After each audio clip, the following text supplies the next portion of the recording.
പ്രൗഢഗംഭീര സദസ്സിനെ സാക്ഷി നിർത്തി ഹോമയുടെ അന്തർദേശീയ കൺവെൻഷന് തിരിതെളിഞ്ഞു.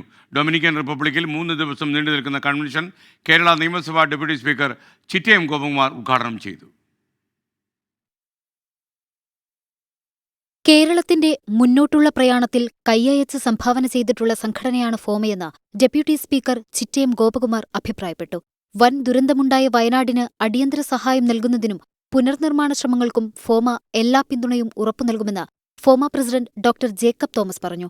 വയനാടിനൊരു കൈത്താങ്ങ് എന്ന പേരിലുള്ള പദ്ധതിയെക്കുറിച്ചും അദ്ദേഹം വിശദീകരിച്ചു.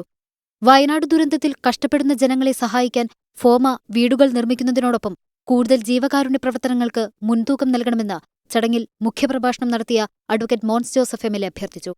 ഫോമ പ്രവർത്തനങ്ങളുടെ മാർഗരേഖ ജനറൽ സെക്രട്ടറി ഓജസ് ജോൺ അവതരിപ്പിച്ചു. മുൻ DGP Tomin Thachankary, reverend doctor Paul Poovathunkal, Saj group chairman Sajan Varghese, സംവിധായകൻ കെ മധു, ചലച്ചിത്ര സീരിയൽ താരം സ്വാസിക, കൺവെൻഷൻ ചെയർമാൻ കുഞ്ഞുമാലിയിൽ എന്നിവർ പ്രസംഗിച്ചു.